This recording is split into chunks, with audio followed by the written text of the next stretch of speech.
अस्सलाम वालेकुम व्यूअर्स, लाखों दरूद व सलाम मोहम्मद वाले मोहम्मद पे। सैयदा खानम बुखारी यूट्यूब चैनल पर आप सबको खुश आमदीद। एरीज़ यानी बुर्ज हमल आने वाले 48 घंटे एरीज़ आपकी ज़िंदगी में ऐसे इशारे लेकर आ रहे हैं जो बज़ाहिर मामूली महसूस होंगे, मगर इन्हीं में फ्यूचर की बड़ी तब्दीलियों की बुनियाद छुपी है।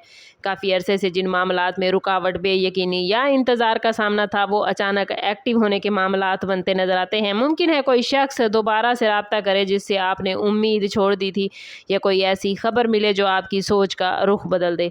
पेशेवराना ज़िंदगी में नई अपॉर्चुनिटी सामने आ सकती हैं, लेकिन हर पेशकश को फ़ौरन कबूल करने की बजाय उसका बारीक बीनी से एरीज़ जायज़ा ज़रूर लीजिएगा।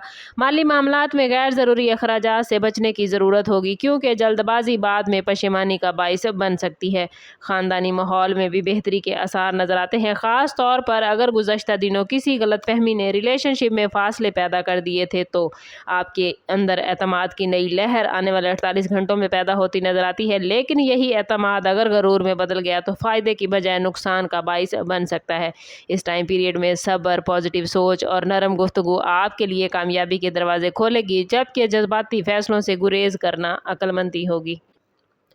मोहब्बत, रिश्तों और जज्बाती मामलात पर आप लोगों को आने वाले 48 घंटों में एरीज़ ख़ास तवज्जो देने की ज़रूरत होगी। अगर आप किसी रिलेशनशिप में हैं तो दिल की बात खुल कर करने का बेहतरीन मौका मिलेगा, जबकि गलतफहमियों के बादल भी छटने के इम्कानात हैं। जो अफराद सिंगल हैं उनके लिए कोई नई मुलाकात या किसी पुराने ताल्लुक़ की वापसी दिलचस्प मोड़ ला सकती है, लेकिन हर मुस्कुराहट को मोहब्बत और हर वादे को हकीकत समझ लेना मुनासिब नहीं होगा। इसलिए अपने जज्बात के साथ साथ अकल से काम लेना ज़रूरी है।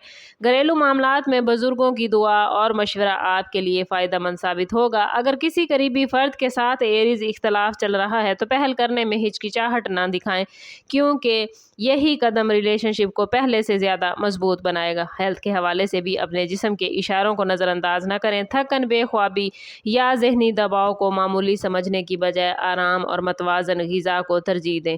रूहानी हवाले से ये वक्त खुद एहतसाबी दुआ और पॉजिटिव नीयत के साथ आगे बढ़ने का है, क्योंकि इंसान जब अपने दिल को सुकून देता है तो फैसलों में भी बरकत महसूस होती है।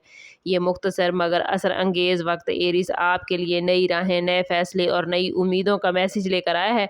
अगर आप किसी अहम प्लान पर काम शुरू करना चाहते हैं तो हालात पहले की निस्बत ज़्यादा साजगार महसूस होते हैं, लेकिन कामयाबी सिर्फ किस्मत से नहीं बल्कि मुसलसल मेहनत, दुरुस्त प्लानिंग और साबित कदमी से हासिल होगी।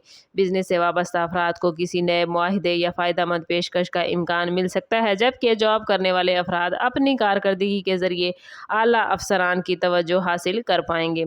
स्टूडेंट्स के लिए भी तवज्जो और यकसुई बरकरार रखना कामयाबी की कुंजी होगा। याद रखें, एरीज़ हर तब्दीली बज़ाहिर आसान नहीं होती, लेकिन अक्सर बेहतरीन मौक़े इन्हीं हालात में जन्म लेते हैं जो इब्तदा में मुश्किल नज़र आते हैं। अगर आप अपने गुस्से पर काबू रखें, जल्दबाजी से बचें और अपने मकासद पर नज़र जमाए रखें तो ये वक्त आपको ऐसी कामयाबियों की तरफ लेकर जाएगा जिनका आपने तसव्वुर नहीं किया था। इसलिए अपने रब पर भरोसा रखें, पॉजिटिव सोच अपनाएं और हर नए मौके को समझदारी के साथ कबूल करें, क्योंकि आने वाले 48 घंटे आपकी ज़िंदगी में एक खुशगवार और यादगार मोड़ साबित हो सकते हैं। और इस पॉजिटिव एनर्जी को अपनी ज़िंदगी में क्लेम करने के लिए कमेंट में अपना और अपने ज़ोडिएक साइन का नाम ज़रूर शेयर कीजिए। चैनल पर नए हैं तो चैनल सब्सक्राइब करते जाएं और बेल आइकन दबाना ना भूलिएगा, ताकि हमारी हर नई आने वाली वीडियो सबसे पहले आपको मिले। समअप करते हैं इस बात के साथ कि सदका रद्द बला है और दुरूद पाक में हमारे तमाम मसाइल का हल। कोशिश करें कि वक्तन फ़वक्तन अपना सदका देते रहें और जितना हो सके हजूर सल्लल्लाहु तआला अलैहि वसल्लम की बारगाह अक़दस में दुरूद पाक का नजराना पेश करें। अल्लाह ताला आप लोगों को दुनिया और आखिरत की आसानियाँ अता फरमाए। मिलते हैं किसी अगली वीडियो में, तब तक के लिए अल्लाह हाफिज़।